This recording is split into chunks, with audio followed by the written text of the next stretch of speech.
One thing to know that that our children are performing poorly, but then the bit more important question is why are they performing so poorly?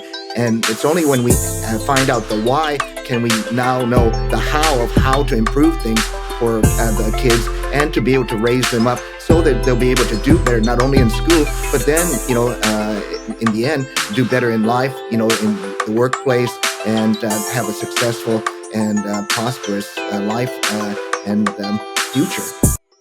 Welcome to Indoctrination, the podcast that exposes and opposes radical ideology in K-12 schools and academia. We examine the illiberal education loop that is teaching students what to think, not how to think. We speak with leaders across the country about the politicized ideology that fosters indoctrination, masquerading as education. I'm Dr. Marcy Goldstein. And I'm Dr. Brandy Shufutinsky, your hosts. Join us and Americans nationwide. Welcome. Thanks for joining us. Marcy and I are super happy to have Dr. Lance Izumi join us today to discuss all things K-12 education and specifically his wonderful book, The Great Classroom Collapse. So, Lance, it's great to be here with you. Thank you for joining us.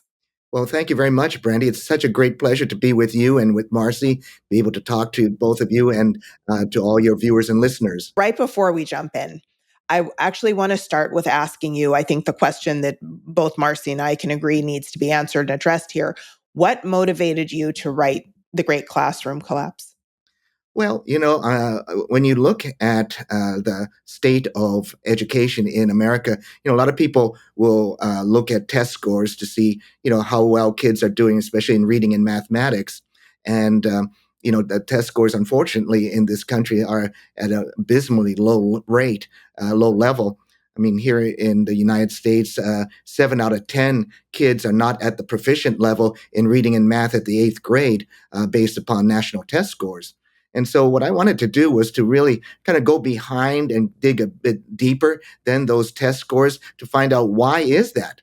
So, I mean, it's one thing to know that that our children are performing poorly, but then the bit more important question is why are they performing so poorly? And it's only when we find out the why can we now know the how to improve things for the kids and to be able to raise them up so that they'll be able to do better not only in school but then in the end do better in life, in the workplace, and have a successful and prosperous life and future. Thank you for that. I think that, you rightfully point out to one of the great indicators of the failure of our school system.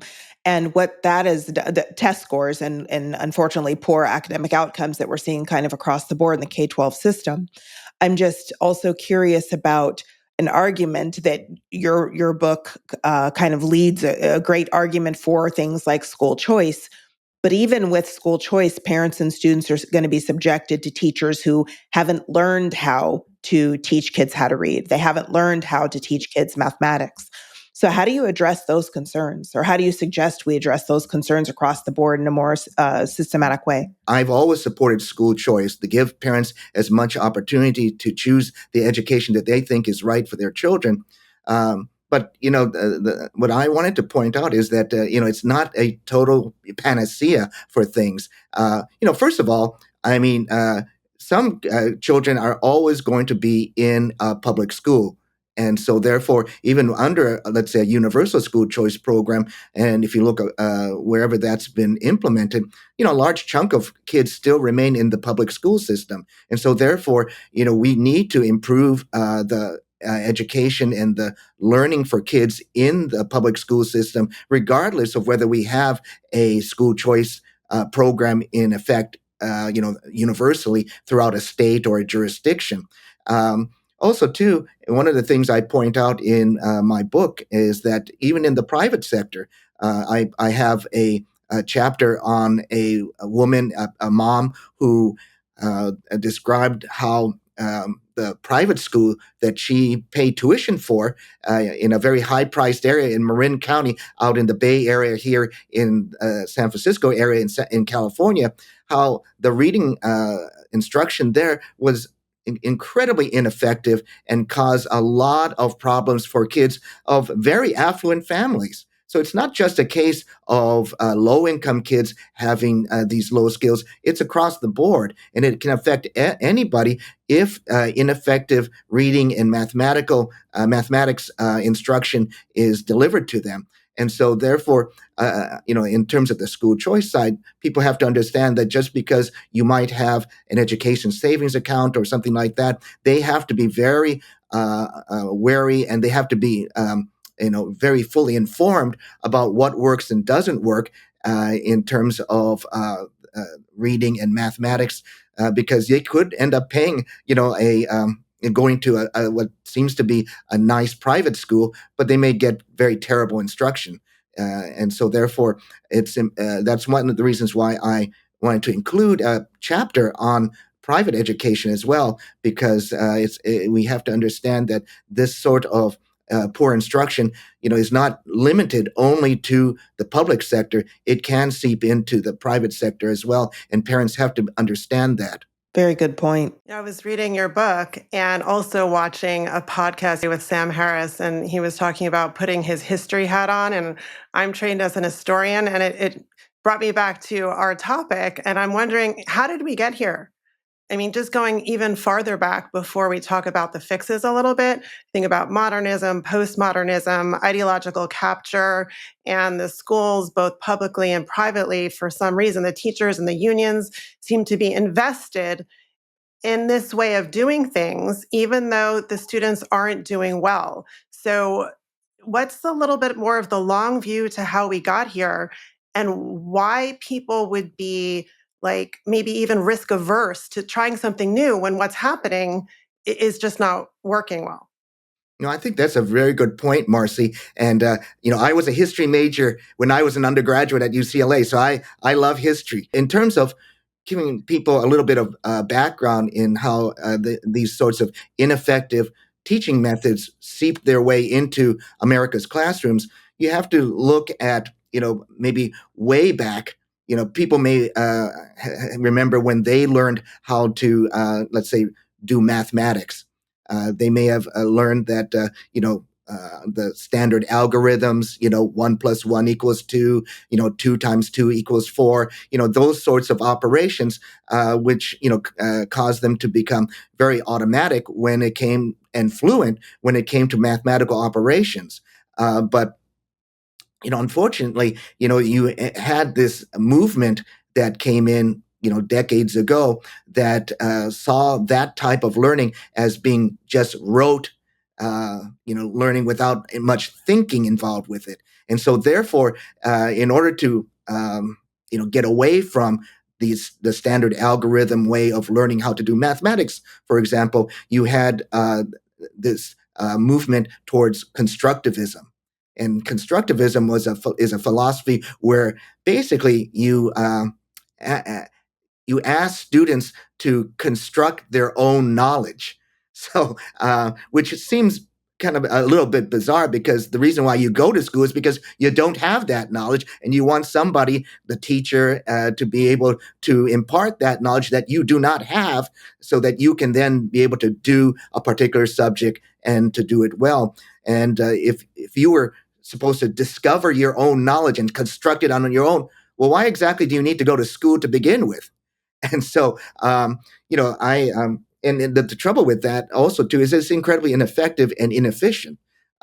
If you are somebody who, let's say, doesn't know anything about math, and you're asked to then kind of construct your own knowledge base with regard to mathematics, you're going to have a real hard problem. And even if you end up being able to discover how to do math, with maybe prompts from the teacher, hints and that sort of thing.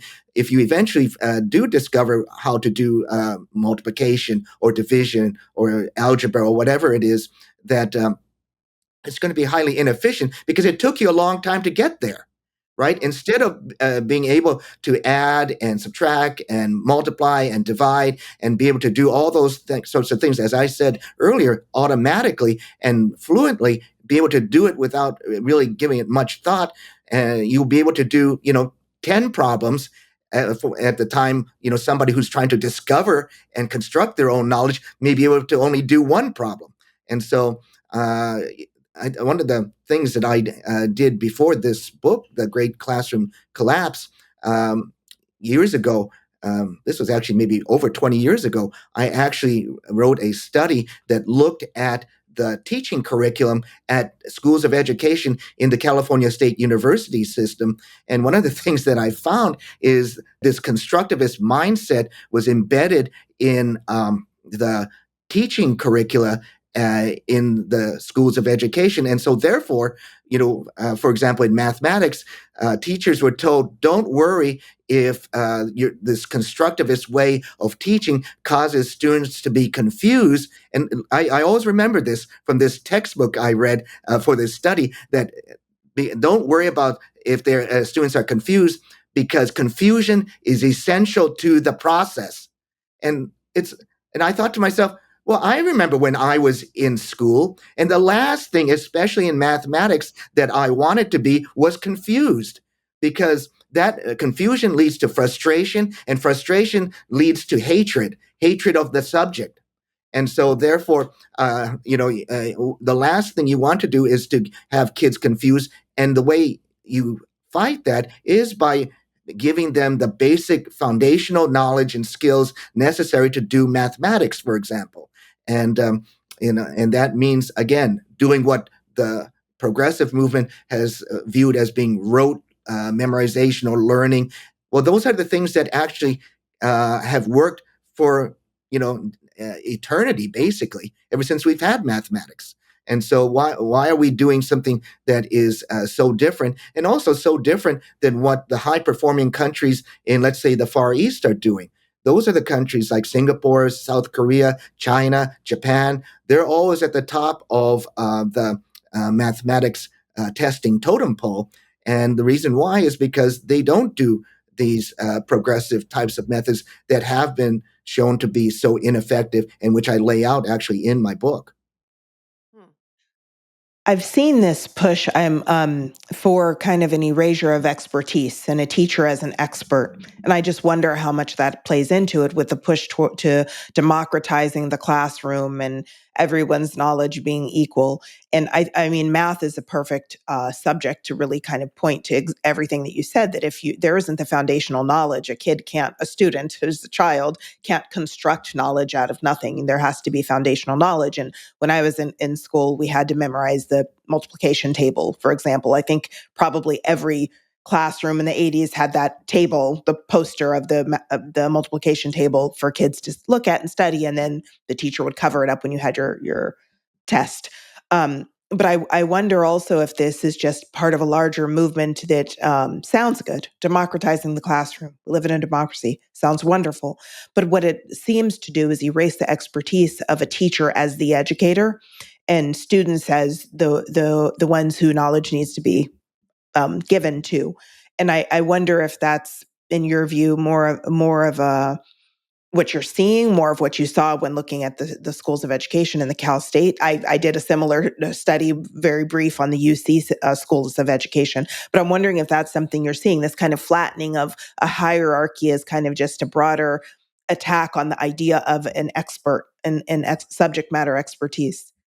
And and you hit the nail right on the head, Brandy, that it is a totally different way of looking at how education should be delivered to our students. And it all stems from, and this goes back to my own study on these schools of education at the Cal State system, that one of the huge influences on these schools of education and teacher development programs has been a person named Paulo Freire. And Paulo Freire, is a Brazilian Marxist who is looked at as kind of the guru of progressive education. And the thing that he advocated against was the so-called banking theory of education. And in the banking theory of education, the way it's viewed is that the teacher pours basically pours knowledge into the blank account of a student's head and fills it up with that knowledge that the teacher and the school system believes is important. And that is viewed as being basically, the establishment, basically programming the child, with the knowledge that the establishment wants the child to have. Whereas, this constructivist theory is that the child has to, discover it on his own, and the teacher is much more of a facilitator than somebody who is actually giving explicit instruction and explicit direct instruction to the child. And in a bigger picture is that the Marxists, like Freire, want to have a revolutionary classroom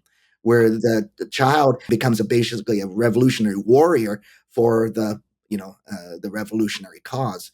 And so I think that one of the way they undercut that is through the elimination of this explicit instruction and this opening up of suppose for them, a different avenue of instructing the child.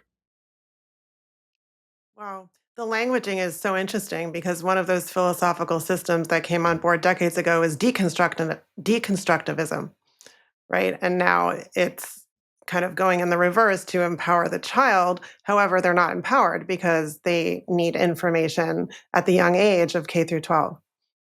That's absolutely right. Hmm. It's false empowerment. I mean, the Hmm. way that a person is truly empowered is if they have foundational knowledge in which to make critical thinking or to engage in critical thinking. One of the things that buzzwords you always hear about when we talk about education, or when you hear educators talk about education and learning, is that we want our students to be critical thinkers. How many times have we heard that, right? That's pounded in us over and over again. And that's the reasoning that they often give for constructivism, that we want students to pursue their own knowledge or build their own knowledge base and not rely on rote learning. Well, the trouble with that is that that argument is based on, just wrong-headed thinking, and it goes against empirical evidence that the in order to do critical thinking, you have to have a foundational base in which to then be able to look at issues or problems and be able to then think critically about them. You can't think critically about issues and problems if you don't have that foundation, because then you don't have any kind of perspective in which to be able to say that something is right or wrong, or that doesn't seem to be going in the right direction or not. Because if you have no knowledge, how can you say that? How can you say that anything is right or wrong? Therefore, and this is an interesting little anecdote that I'll tell you.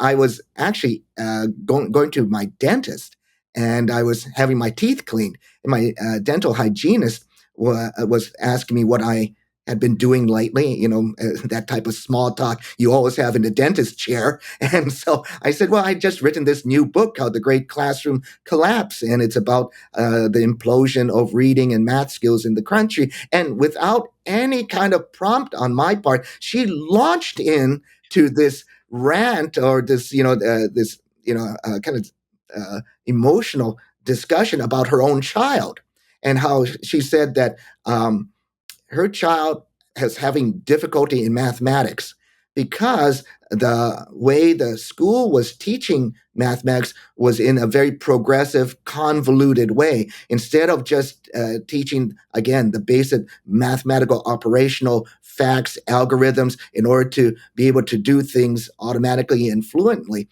and quickly, that they were using, again, these progressive techniques that cause a lot of struggle with students and confusion on their part. And we can get into exactly what those sorts of techniques are that are used by the progressives. But suffice it to say, this was causing a lot of problems for my hygienist daughter. Well, my hygienist is an immigrant, and she said that she went out and got a tutor, actually from a person from the old country, who would tutor her child, in the traditional way. And it was like an epiphany. It was like St. Paul on the way to Damascus, right? That this, epiphany occurs to this this girl, and she all of a sudden knew how to do mathematics. And so she goes to school and takes this test and receives an F, even though she got every correct answer. And the Wow. the reason why the teacher gave her an F is because she didn't follow the progressive way of coming to the right answer. It wasn't the right answer itself that mattered. It was how you got to the answer. And what the progressives want to do is make you get to whatever that answer is in the way that they're telling you to get to it, even if it's convoluted, even if it's confusing to the child. Unless you do it their way, they're going to mark you down for it. Well, this was, again, doubly frustrating now for both the parent and the child, that not only are they forcing her to go back to the way of doing math that confused her in the first place, but now they weren't even giving her credit for getting to the right answer, even though she knew how to get there. And so that to me is like the why, if you look at the state of education in this country, why it is so horrendous right now is that we're telling kids that the right answer isn't right, at least not for us.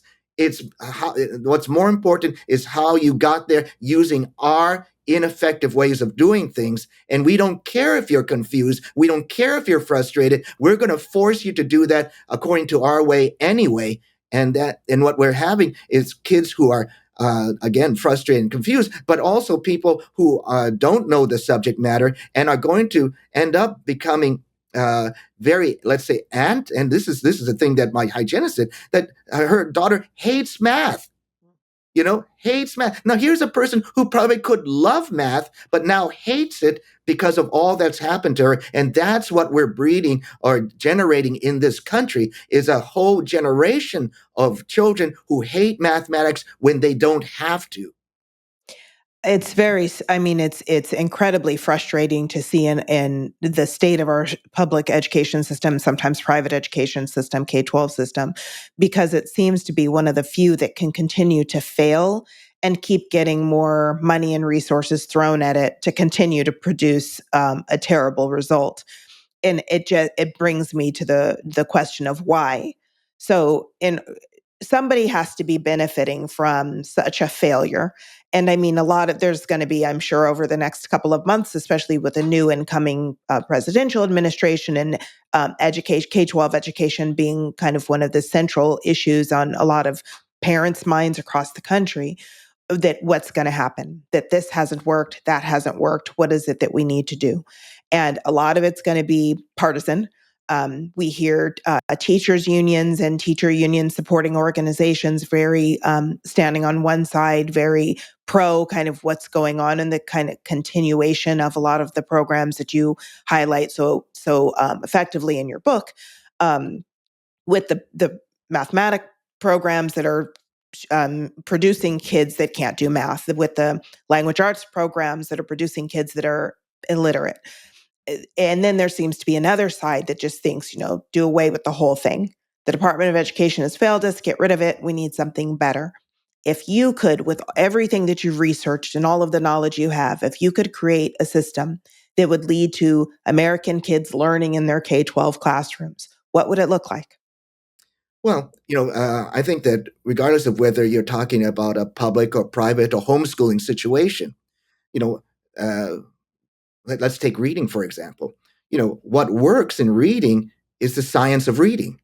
I mean, that's one of the basic things that we need to understand, is that there, this country set up a national reading panel, a few years ago, which went through literally 100,000 studies on reading, and found that, and then looked at the most rigorous, and found that it was that they were basically unanimous that there was a science of reading that was effective in teaching our kids how to read, and this included basically 5 pillars or 5 components: this phonemic awareness, phonics, vocabulary, fluency, and comprehension. So, if we teach kids those things, especially the phonics part of it, right? I mean, where able to sound out words, basically, which is basically the kind of thing that all of us, a lot of us anyway, certainly older folks, learned how to read was through phonics. And I remember when I was growing up, my mother, who was an immigrant from Japan, and spoke very broken English, but she taught my brother and I how to read using an old phonics vinyl LP with flashcards. And that's how I learned to read. And I didn't. My mom didn't need to go to some school of education, at some fancy university to get a teaching credential. She was able to teach me how to read, using phonics. And unfortunately, we've gotten away from that. And what you see now, is the National Council on Teacher Quality put out a really incredible study that looked at the schools of education across this country and found that the majority of them received D's and F's when it came to instructing the future teachers on how to teach reading because they weren't using the science of reading and these 5 components. And that's one of the things that I point out in my book. There's what I think one of the best chapters, one of the most interesting chapters, I think, is a chapter for a woman named Missy Purcell. And Missy is a mom, but she's also a former teacher. And she was telling me about her experience as a teacher in Georgia that she never learned in at the University of Georgia, the state's flagship university, never learned how to teach the science of reading or reading using the science of reading, and then go into the classroom to be able to instruct her kids. She had no idea about that. She had never learned how to teach kids using phonics or any of the other tools. And so she ends up going into her school using a very ineffective teaching methodology. Basically, it's called balanced literacy. And balanced literacy is a progressive method that emphasizes something called the 3 cueing method. And cueing basically means guessing. So if you see a word that you don't understand or can't read, you first of all you guess at the word. If that's not right, then you're supposed to look at a picture and then guess what the word might be based upon the picture. And if you still can't guess what the word might be, look at the first letter and look at the picture again and guess again. So that's a highly ineffective way of learning how to read. And it turned out that when she was using this method in her classroom, lo and behold, and she's teaching the 5th grade, mind you, she was having kids who are leaving her classroom in the 5th grade who were either reading way below grade level or couldn't read at all. And so she said, and this is the really sad thing, because we talk about these ineffective methods and we talk about maybe research and studies and that sort of thing, and it's all numbers, right? Bad numbers, but they're numbers, and people don't think that these numbers have real faces attached to them. And Missy, and this is one of the reasons why I wanted to use my book using profiles of real people to illustrate these points. If you read my book, it's not all about numbers and statistics. It's about the stories of people like Missy. And Missy tells me that when she was using these ineffective guessing methods to teach reading, it really pained her to see that her kids would leave her 5th grade class not being able to read or write. And she told me about following this one girl on social media, and she ended up. This girl ended up getting a job that was basically a dead end job, not making a whole lot of money, and Missy actually had to stop the interview to take a breath because it caused her so much emotion to talk about it, because she, would look at that girl's social media and think, was I responsible for that? Did I cause her to have this life where she doesn't have a future? It doesn't look like it's going to be successful. She's not going to be very prosperous. Was I the one who caused that because I never taught her how to read? And she also told me about a French Canadian boy who entered her class. And, again, she was using this guessing method and, these progressive, methodologies to teach this child how to read. Of course, he ended up not being able to read. And she said that he left her classroom and he couldn't write.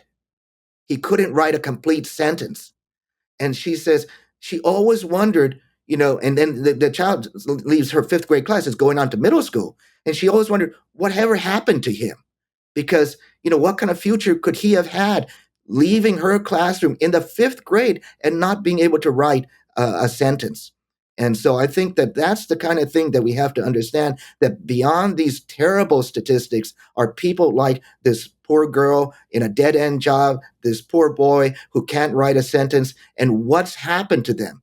They're out there right now, and they're having a difficult time, I'm sure, because they were never given the tools that they needed to succeed by the school system, which was tasked with giving them those skills. It's really an educational fraud that's been committed upon our people. So, how shall we fix this? So, there's a cycle in the teachers' colleges where they teach these ineffective methods that are brought into K 12, and they're perpetrated, onto the students. And then those students grow up a little bit more, 5 more years, then they come back and teach the same thing. So, what's the best way to disrupt this cycle in the school system on the sort of structural or systemic level? And then my sort of next question, I suppose, is what advice would you give individual parents whose children are stuck? Right. Well, no, those are great questions, Marcy. So let me give you some good news and some bad news. Okay. Okay. And I've been talking to you a lot about bad news, but there is some good news.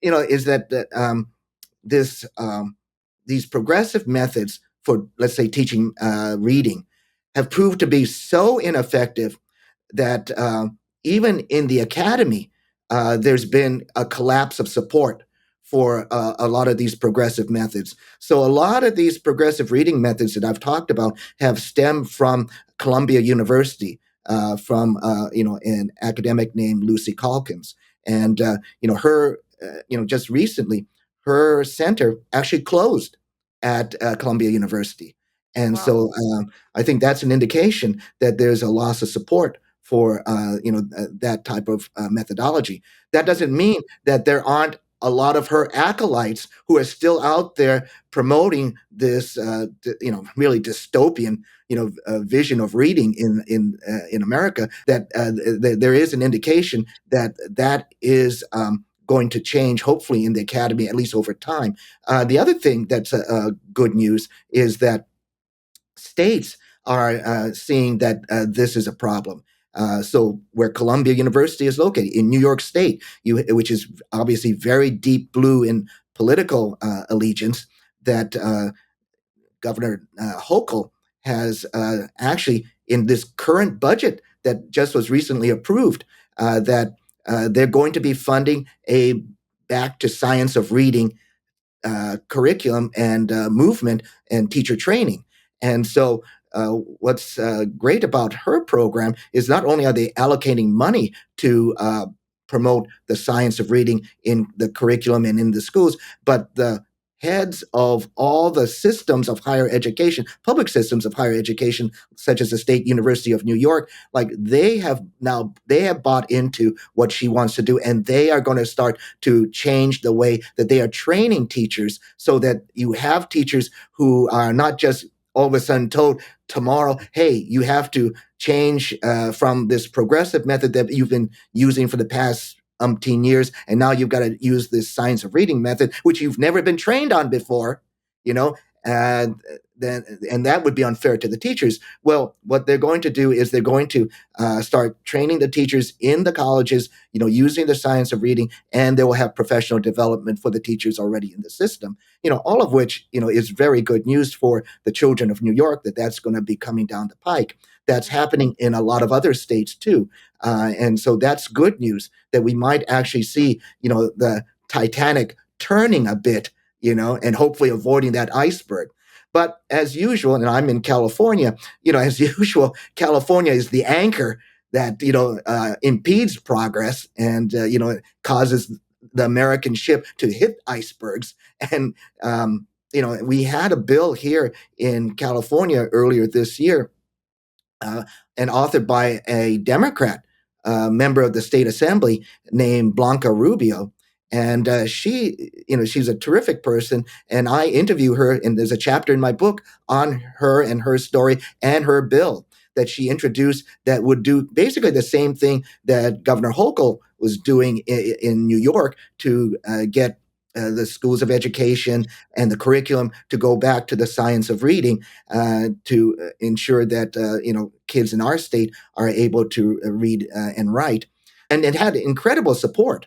And she had the support of the NAACP. I mean, and the support of a lot of education reform groups. She had a lot of her Democrat colleagues from you say the far left to the Republicans who were also supporting her bill. So there was a bipartisan group of legislators who were supporting her bill. You had all these different community groups supporting her bill, and yet, despite that, at the last minute, the California Teachers Association came out against her bill, opposed her bill, and because of the disproportionate power and weight that the teachers union carries in California, that was enough to stop that bill dead in its tracks.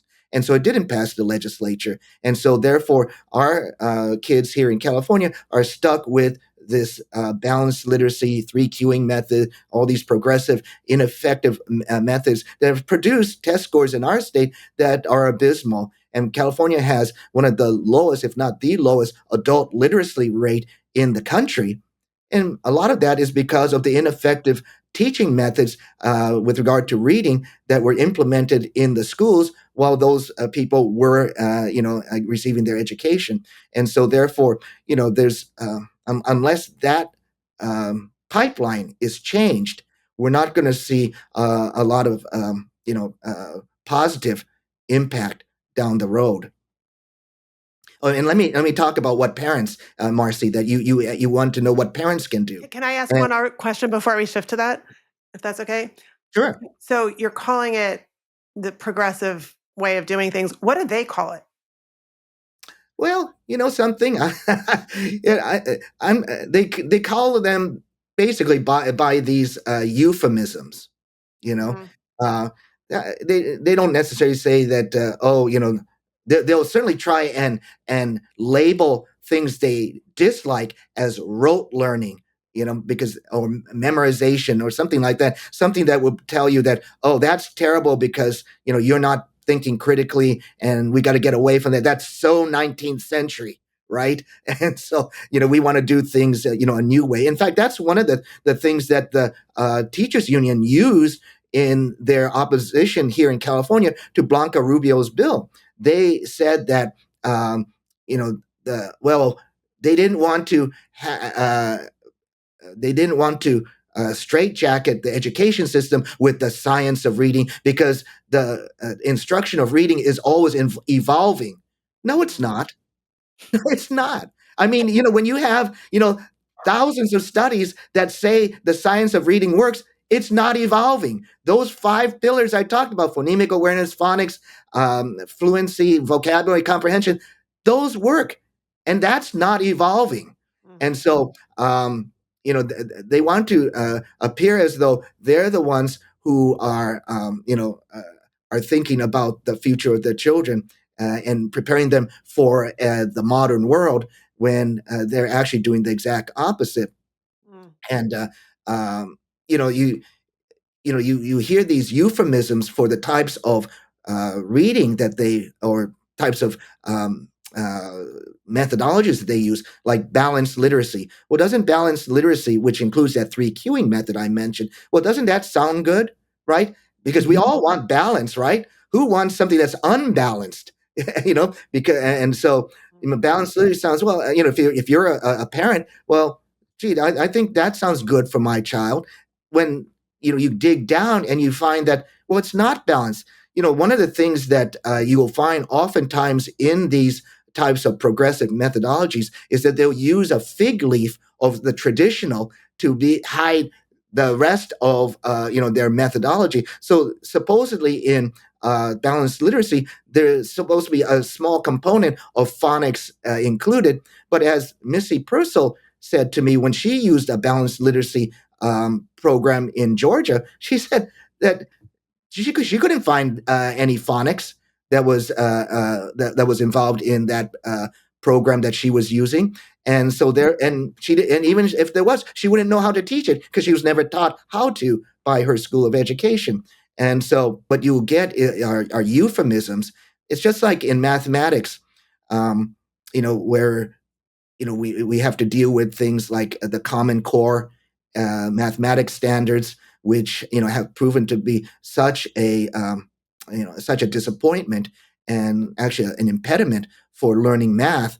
And I talk about that in my book. That you have, for example, Common Core will instead of like memorizing that 8 times 3 will get you to 24, that you'll end up having to maybe use your fingers to count by threes, or maybe you'll even have to use head bobs to do that. I don't know about you. If I was asked to multiply 12 times 12 equals 144 and have to do 144 head bobs to get there, I think that I'd have a migraine. And so, but I think that you have these euphemisms like Common Core or balanced literacy, and that's what they promote. And they don't want you to know what's actually going on deeper down, because that's when people will get upset. And that's what's actually happened. When people actually end up realizing what is involved behind the euphemism. So, for example, in Common Core math, algebra is pushed from the 8th grade to the 9th grade, which means if you think about how math courses are the progression, that you'll never get to calculus by the time you're a senior in high school. And so, what that means is that you'll have to compress algebra, geometry, algebra 2, pre-calculus, and calculus, 5 years worth of math courses into 4 years. And how many kids can do that? Not a lot. I know, if I had to do that, and I took calculus as a senior in high school, I would not have been able to do that. And so if you're doing that, then you're preventing a lot of kids from being able to excel, especially if they have the talent and the potential and the know-how in order to excel in mathematics. And that's why you see that in places like even very liberal places like San Francisco, that the parents had an uprising, and they actually put a ballot measure and threatened a lawsuit against the school system for not offering algebra in the 8th grade. And that ballot initiative actually passed by a landslide. And now the school system which said that the reason why they were pushing the algebra to the 9th grade was because of a social justice agenda, based on some misguided view of equity, that now they're going to they waved the white flag, and now they're going to offer algebra in the 8th grade again.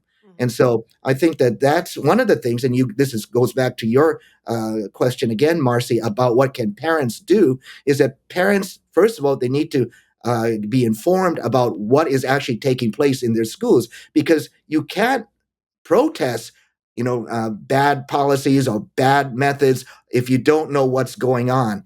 And one of the things I do in my book is I profile, average, teachers and parents, people who are actually going through these struggles and who learned firsthand what was going on, and they offer advice as to what parents can do. I profile a parent named Sugi Sorensen, who actually is a engineer at Jet Propulsion Laboratory, the famous JPL. And he noticed that his school district was pushing these progressive teaching methodologies in both reading and mathematics, and he helped form a local parents group, to push the district in order to offer more effective instruction for the children. What he pointed out is that in many affluent school districts, you'll have parents who have the means will compensate for the ineffective instruction at the school district by hiring tutors. And so the tutors will then make up for the poor progressive methods used by the school, and the kids will actually learn math or reading. And then what will happen is that the kids will go to school, they'll take the state standardized test or the national test, and the school will actually get a decent score. And everybody will think, well, that's because the school was responsible for that score. They weren't responsible for the score. The parents were responsible for that score. They're the ones who paid money out of their own pockets to teach their children how to get the basic subjects that they should have gotten in the classroom. And they're actually bailing out the school system by doing that. That is a subsidy from the parents to the schools because the schools are not doing their job. And parents should not have to do that, especially parents who have a low income and don't have the means. I profile a parent who's an immigrant mom from Africa, from the country of Sierra Leone, in my book, and she's in Minnesota, and she said that at her school, which had been a high performing school, but which through this again misguided view of equity, the school district decided to pound down because this school that catered to immigrants from Africa, from the Caribbean, from Asia, that these immigrants were actually doing too good, and showing up the school system, which was claiming that it was racism and other things that were causing the poor performance of the kids in the system, when it was actually the way that the kids were being taught. Well, once the school district dumbed down this woman's school, she said the parents would have to send their kids to after school programs like Kumon, which a lot of people know about, mathematics program. And in that, in these after school programs, you'd see all these immigrant kids, kids from the west coast of Africa. You see kids from Somalia. You see kids from the Caribbean, all these different areas going to Kumon in order to, again, get the instruction that the school should have been offering in the first place. And these are parents who don't really have a lot of money in order to do that, but they're scraping in order to send their kids to that after school program in order to get the knowledge that, again, they should have been getting in the school. And why should those parents subsidize the school system? And and one of the things that I really, hit me when I was talking with this mom in Minnesota is that she said she was so frustrated with the system. The public education system is a money laundering outfit, and that basically it launders money through the system in order to send it to the adults in the system. And to get to the points you made earlier, is that the worse you do, the more money you get. And so the incentive system is all wrong, she said. Is that the incentive system, the incentives in the system now are to actually do poorly because you'll get more bucks for it. And so if she said that you've got to either change the system, excuse me, you got to either change the system or offer parents more choices so that that competition and the potential of the customers exiting the public school system will force the public schools to then become more effective because they would need to keep their customers. Mhm. You've said so many interesting things. I'm not even sure where to begin. But just going back to the languaging, it's just so clarifying because this term social justice is it hides really what's going on, but everybody, of course, seems to want that, but that's not, the outcomes are not necessarily positive. And so you've really brought up for me even more obviously that this term common core, it seems great because we want to have something in common across the country. And balanced learning, that was another term that you raised. It's like subterfuge. It makes everybody seem think that everything is okay, but actually the outcomes prove otherwise. Yes, no, that's absolutely right. One of the things that Common Core, uh, for example, covers up, or it doesn't tell people about what's actually going to go on in the classroom, is the fact that it uses, again, when you talk about progressive teaching methodologies, it uses a concept called group learning.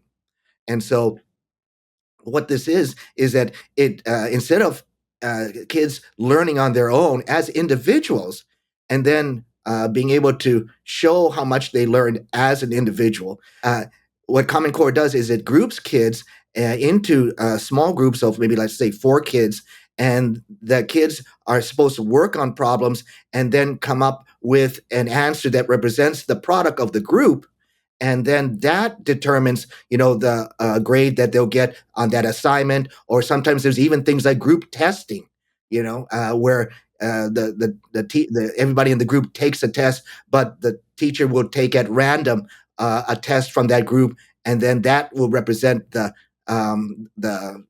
level of learning of that group based upon that randomly selected test.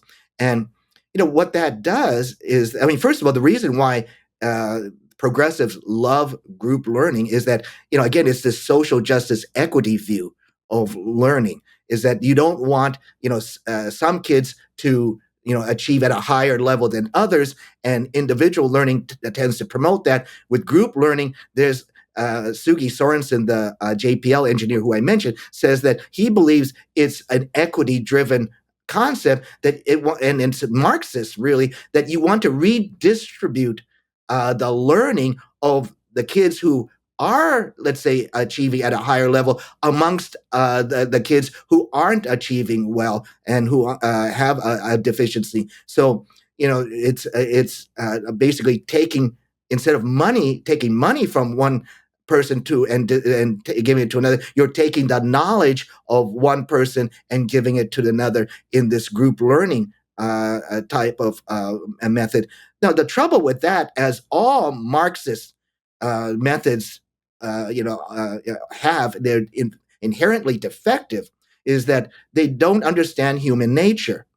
And when I talked to Sugi Sorensen, he told me that what happens is that it promotes what he calls social loafing, so that the kids who are weaker in the group know who the kids that have a higher level of competency in the subject matter, and they therefore don't do any work and rely upon the kids who have that higher knowledge or greater knowledge to do all the work. And so therefore these kids who are basically free riders on the group product, end up not having to learn very much at all. Which And so diminishes their confidence, I assume. I mean, I think it's also interesting because we look at the erasure of the individual in the name of equity or some other policy, but also the biggest concern I have is what gets missed here, which is the students. yeah, Student knowledge, student learning just gets kind of set aside for different agendas, which ultimately lead to students not learning in the very place that they're sent to learn. yeah, think about this, Brandy, is that let's say you're in a group, and you're a weak student, but there's a kid who is a very good student. I mean, a very strong student in mathematics. And so you don't do a lot of work because you know that the stronger student is going to do all the work, and the stronger student doesn't want to get weighed down by your weakness. And so therefore is going to put in extra work to make sure that the group gets a good grade. Well, all right, you free ride on the stronger student's performance and you get an A. All right, that A, then you keep getting A's, as you go through school. And then what happens though is that at some point the piper has to be paid, Right. right? And this is why I interviewed a college math professor here in California, and he told me that he has these students who are coming into his class, and he teaches calculus, and he says that these kids don't even know algebra, and yet they're in college and they're taking his calculus class. And he says they never were given they didn't never acquire the foundational skills in order to be that they never acquired the foundational skills in order to be ready for calculus. And he says that what happens in his classroom is that 70% of the kids will drop out of his class, and the remaining, and this is what's especially frightening, is that the remaining group of kids who stick it out, he said that if you were to pick those kids up and parachute them into a high performing country, let's say Singapore, and he would say that 90% or more of those kids would fail in that higher performing country. And so he says that these kids are coming into higher education totally unfit and unready for higher level math. And then there's a lot of pressure that he says that's put on the college professors to pass these kids along. And he talks about how his colleagues have basically waved the white flag and says, all right, it's going to be easier for me to give everybody an A or a B. Regardless of whether they know the subject matter or not, the kids aren't going to complain. The administrators are not going to get on my back for not passing these kids along. And why am I failing so many kids? It's easier to just give them all A's and B's. Well, what happens? And this is the thing now, again, where the rubber meets the road for the American economy, is that he told me that, and his college is in Northern California, and he said that that the Silicon Valley companies don't want his graduates because they understand that what these colleges are producing are kids who are underqualified for the jobs that are being offered in the Silicon Valley. These are kids who were never forced to be perfect when it came to mathematics. And so they were given multiple chances, for equity purposes. I mean, there's a thing that called equity grading now that is rampant throughout the United States, where even if you turn in no homework, you're still given a 50% credit for doing nothing, or that you take you can take a test multiple times, if you keep scoring poorly. So there's no incentive to prepare for an examination anymore. And so he says that kids who are used to that type of education system are going to have a really rude awakening when they go to Silicon Valley, where everything has to be perfect. Because if it's not perfect, the company loses money, and therefore, the company cannot afford to have mistakes. Whereas the school system, seems to promote kids making mistakes and not doing things efficiently or doing things effectively. And so I think that that's what's happening now. And that's one of the reasons why you see a lot of these companies, looking to foreign countries for their workers. And, here we are here I am in a state like California, where you have 33, 35 million people. And, in the school system right now, K to 12, you have, has maybe just under 6 million kids. And yet the companies in this state cannot, put enough skilled workers in their positions because the state school system is not turning out competent people, with competent graduates in order to fill those slots. I And think that you just really hit the nail on the head with focusing on competency, which has kind of just been thrown kind of to the roadside. And you bring up so many important and concerning topics that I think we need people to take seriously in the Great Classroom Collapse. I want to thank you so much for speaking with us, and more so for writing this book. I think that everybody needs to get out and read it. Every concerned parent, teacher, policymaker needs to read it and reach out to you for your expertise and wisdom.